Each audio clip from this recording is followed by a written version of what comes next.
This funny thing in the psychological literature called the Stockdale Paradox. And James Stockdale was an admiral who was captured during the Vietnam War, and he was in the Hanoi Hilton. He was in in prison, in a prison camp, and kept by the North Vietnamese. It was a bad situation. He noticed this weird thing. The optimists died.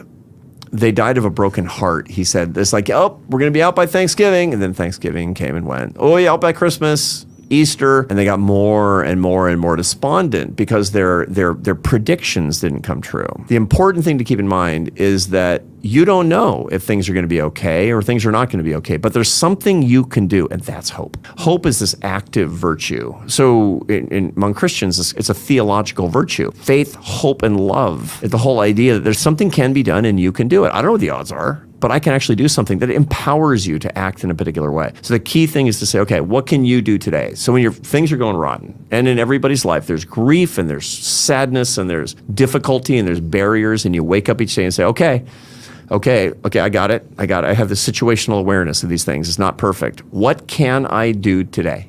What can I do today? That's a very hopeful way to start your day, and you will start empowered. That's incredibly important, as opposed to indoctrinating yourself with a bunch of false propaganda. It's going to be great today. Maybe it is, maybe it isn't. Yeah. You can be a pessimistic, hopeful person, as a matter of fact, and you'll be a lot better off than if you're a hopeless optimist.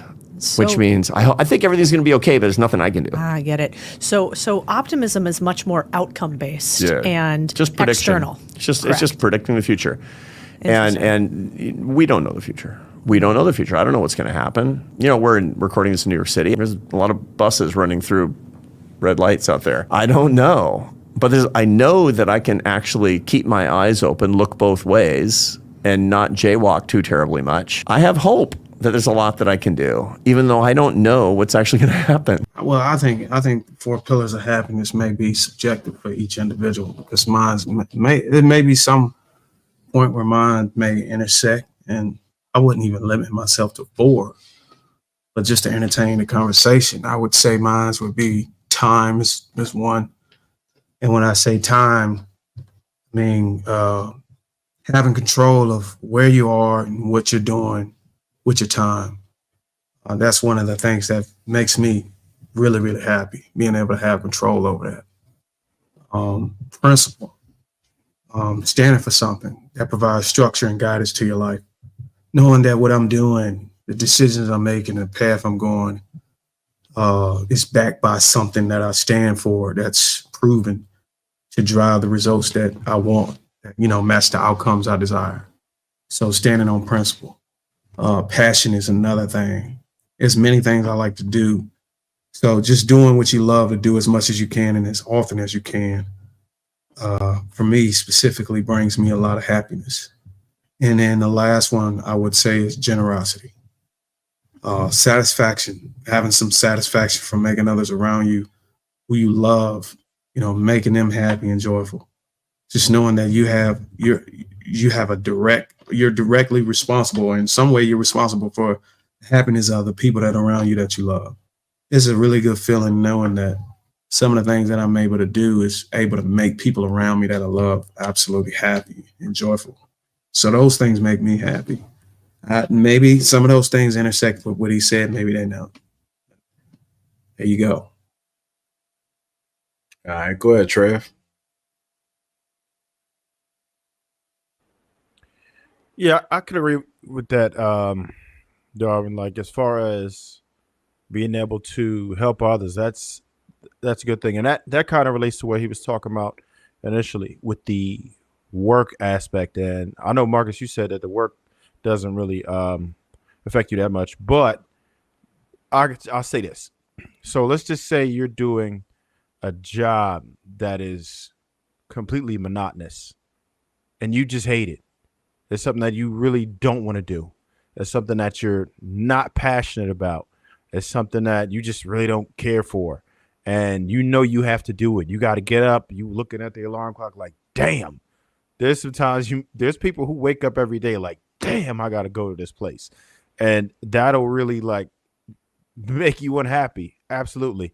Now, if you are doing something which is fulfilling to you, right? Something that you feel like is your purpose, something that you enjoy getting up to do, and you don't care about. It's great that you get paid to do it, and it's unbelievable that you can even get paid to do something that you love, and especially if you're able to help others, whether it's through consultation, whether it's through, just advice, or being able to help somebody get to another place in life just from what you have told them or what you have did for them, then that would absolutely allow you to be happier just from that in itself, right? I use myself for an example. What I do on a daily, I don't mind it, right? It's cool and I enjoy doing it, but it doesn't feel like my purpose. When I started doing like more content, and then people will come to me for advice, and I could offer my advice. I'm like, hey, thank you for helping me. That is so much more fulfilling for me to be able to put out some good into society and to be able to help situations or help people in their relationships or help people raise their credit score or help people with financial advice or school them on how to cop your first house, right? Or any type of game that I could give you that will help you. That to me, if I could actually get paid to do that, and again, y'all know I do consults like straight up free now, right? So me being able to help people and being able to get paid from just the content that I do, me just pushing my ideas out there and people learning from it, or it's saying that they changed their thinking, or it might make them think differently. I'm like, damn, okay, that right there is extremely fulfilling to me. And that's why I would say work is important. So family, absolutely. I would say more for women, definitely for men. No, we want to take care of our family, right? We love to take care of our children. So of course that's going to be something that we all are going to be happier from, right? That's just the fact that people who are not lonely friends. I've had to drop some because some people are just liabilities, right? I do think that you should have some friends that you don't need for business, but at the same time, you can't have people who are taking away from you, right? If they require so much energy that you have to take away from what you're doing, or time away from your family or your business, then it's like, damn, man, I can't do it anymore. You got to let them go. But it is important to have people who you don't need anything from. They don't need anything from you. Just enjoy their company. Just to have somebody who can relate to you. Somebody who like, okay, look, all right, I'm not going crazy on her. Or you just might be able to say, you know what? What about this right here? Oh, okay. Nah, that's cool. Right? Somebody just to chop it up with, man. Chill out with the homies. It's a great thing to have. And as far as faith, I think it helps to keep many people grounded. It's important for that. And it'll help guide you in life, which of course could lead you into happiness. And what was the last one? I know they said that was family, faith, work. What was the other one? Work, friendships. Oh, I think I covered them all in. Oh yeah, cool. Faith, family, friends, and work. Yeah, somebody else go there. So I agree with Darwin on the time thing. I think when I remove work, I'm removing the ability for somebody to relegate my time. So I kind of like it flows in together.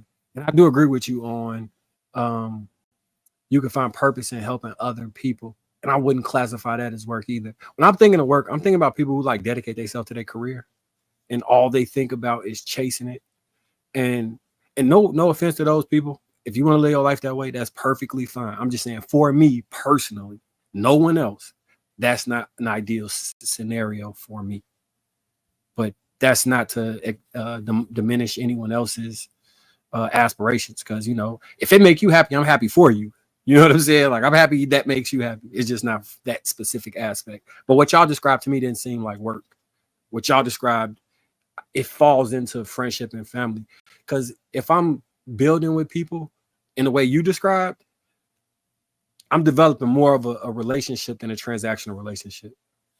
Like, I'm actually I'm concerned about XYZ that's going on in your life, and we exchanging not monetary gain or employment opportunity or a business. We actually exchanging friendship like that. That's value. I'm friendship essential to the soul is one of the marquees. So you know what I mean? But yeah.